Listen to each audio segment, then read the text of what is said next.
எங்கள் பெரியப்பா வந்து எங்கள் ஊரில் நிறைய ஃப்ரூட்ஸ் செடி வச்சுருக்காரு. எந்தெந்த ஃப்ரூட் செடியும் காமிக்கலாம் வாங்க. இப்போ பாருங்க, வாழைப்பழம் எவ்வளோ பெருசு பெருசாக இருக்குது, பெருசு பெருசாக குண்டு குண்டாக இருக்குது. சரி, எங்கள் அம்மா சென்னையில் உங்களுக்கு ஒரு வாழைப்பழம் வாங்கி தருவாங்க. அது ஒல்லியாக இருக்குது, என்ன மாதிரியும் ஒல்லியாக இருக்குது. நான் சாப்பிட்டா ஒல்லியாக இருக்கேன். பழம் இது மாதிரி இருக்கிற பார்க்கலாம். அடுத்து பார்த்தீங்கன்னா சீத்தாப்பழம் சாப்பிடுவேன். ஸ்வீட்டாக இருக்கும். நான் இதை ரசிச்சு சாப்பிடுவேன். நம்ம அடுத்தது போகலாம் வாங்க. அடுத்தது பார்த்தீங்கன்னா கொய்யாப்பழம் மரம். எனக்கு கொய்யாப்பழமும் ரொம்ப பிடிக்கும். வாங்க அடுத்ததுக்கு போகலாம். அடுத்தது பார்த்தீங்கன்னா பப்பாயா.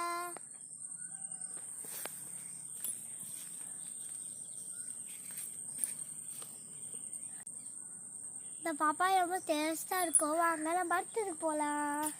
காய்ஸ், இது வந்து ரெட் பனானா ட்ரீ. இந்த ரெட் பனானா ட்ரீ வந்து காற்று மழையில் அடித்து அது வந்து சாஞ்சி வீழ்ந்துருச்சு.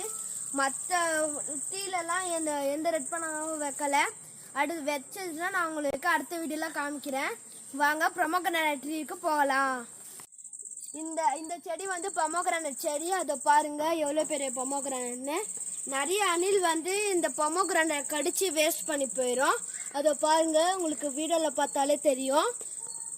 நம்ம அடுத்த என்ன மரத்துக்கு போக போறோம்னா பலாப்பழம். வாங்க போய் பார்க்கலாம். இதுதான் பலாப்பழம் மரம். அது பாருங்க, இதுல இன்னும் காய் வைக்கல. பாருங்க, நீங்க பார்த்தாலே தெரியும். நிறைய வெத்தலை கொடி வந்து மேல ஃபுல்லா ஏறி போயிட்டு இருக்கோம். வந்து சப்போட்டா மரம். இந்த பாருங்க, இன்னும் இந்த சப்போட்டா மரத்துல காயெல்லாம் வைக்கல. லைட்டா பூ மட்டும் அங்கங்க வச்சிருக்காங்க. நீங்க வீடியோல பாத்தீங்கன்னா தெரியும் நினைக்கிறேன். சரி வாங்க, அடுத்தது லெமன் மரத்துக்கு போகலாம் வாங்க. பார்த்தீங்கன்னா லெமன் மரம் பாருங்க எவ்வளோ பெரிய நிறைய மரம் லெமன் இருக்குன்னு. நீங்கள் வீடியோவில் பார்த்தாலே தெரியும். மேலே ஃபுல்லாக லெமனாக தான் இருக்கும். இது வந்து தான் மாங்காய் மரம். அந்த மரத்தில் இந்த மாங்காயெல்லாம் அறுவடை பண்ணிட்டாங்க. அந்த மாங்காயிலேருந்து ஒன்று எடுத்துகிட்டு வந்து உங்களுக்கு காமிக்கிறேன் பாருங்க. சரி, அடுத்த வீடியோவில் பார்க்கலாம். அடுத்தது வந்து நார்த்தங்காய். இந்த நார்த்தங்காய் பழத்துல நம்ம ஊறுகாய் போடலாம். பழுத்தாலும் ஸ்வீட்டா டேஸ்டியா இருக்கும்.